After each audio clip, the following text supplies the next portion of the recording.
Hallelujah. जय मसीह की। मैं परमेश्वर की उपस्थिति में आप सभी का स्वागत करती हूँ। आज हम पढ़ेंगे मत्ती रचित सुसमाचार अध्याय 21, जिसमें हम पढ़ेंगे यरूशलेम में विजय प्रवेश। हालेलुया। तो स्टार्ट करते हैं वचन।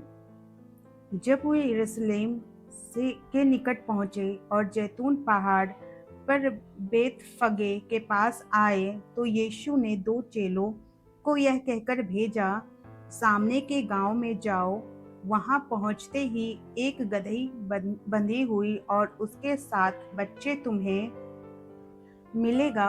उन्हें खोल कर मेरे पास ले आओ। यदि तुम से कोई कुछ कहे तो कहना कि प्रभु को इसका प्रयोजन है, तब वह तुरंत उन्हें भेज देगा। यह इसलिए हुआ कि जो वचन भविष्यवक्ता के द्वारा कहा गया था वह पूरा हो। हालेलुया। सियोन की बेटी से कहो, देख तेरा राजा तेरे पास आता है। वह नम्र है और गधे पर बैठा है, वरन लादू के बच्चे पर। चेलों ने जाकर जैसा यीशु ने उनसे कहा था वैसा ही किया, और गदही और बच्चे को लाकर उन पर अपने कपड़े डाले, और वह उन पर बैठ गया।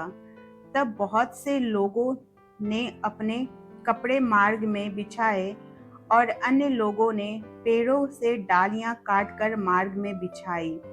जो भीड़ आगे आगे आती और पीछे पीछे चली आती थी, पुकार पुकार कर कहती थी, दाऊद के संतान की होशाना।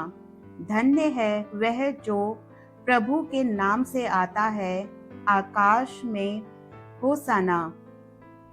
जब उसने यरूशलेम में प्रवेश किया तो सारे नगर में हलचल मच गई, और लोग कहने लगे, यह कौन है?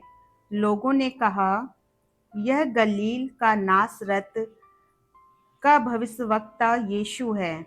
हालेलुया। अब हम पढ़ेंगे मंदिर से व्यापारियों का निकाला जाना। यीशु ने परमेश्वर के मंदिर में जाकर उन सब को जो मंदिर में लेन देन कर रहे थे निकाल दिया, और सराफों के पीढ़े और कबूतर बेचने वालों की चौकियां उलट दी, और उनसे कहा, लिखा है, मेरा घर प्रार्थना का घर कहलाएगा, परंतु तुम उन्हें डाकुओं और खोह बनाते हो। हालेलुया। तब अंधे और लंगड़े मंदिर में उसके पास आए, और उसने उन्हें चंगा किया। परंतु जब प्रधान याजकों और शास्त्रियों ने इन अद्भुत कामों को जो यीशु ने किए, और लड़कों को मंदिर में दाऊद के संतान को होशाना पुकारते हुए देखा, तो वे क्रोधित हुए और उससे कहने लगे, क्या तू सुनता है कि ये क्या कहते हैं? यीशु ने उससे कहा, हाँ, क्या तुमने यह कभी नहीं पढ़ा, बालकों और दूध पीते बच्चों के मुंह से तूने अपार स्तुति कराई। तब वह उन्हें छोड़कर नगर के बाहर बैतनिय्याह को गया और वहां रात बिताई। हालेलुया। अब हम पढ़ेंगे फल रहित अंजीर का पेड़। भोर को जब वह नगर को लौट रहा था, तो उसे भूख लगी। सड़क के किनारे अंजीर का एक पेड़ देखकर वह उसके पास गया, और पत्तों को छोड़ उसमें और कुछ ना पाकर उससे कहा, अब से तुझ में फिर कभी फल ना लगे। और अंजीर का पेड़ तुरंत सूख गया। यह देखकर चेलों ने अचंभा हुआ, और उन्होंने कहा, यह अंजीर का पेड़ तुरंत कैसे सूख गया?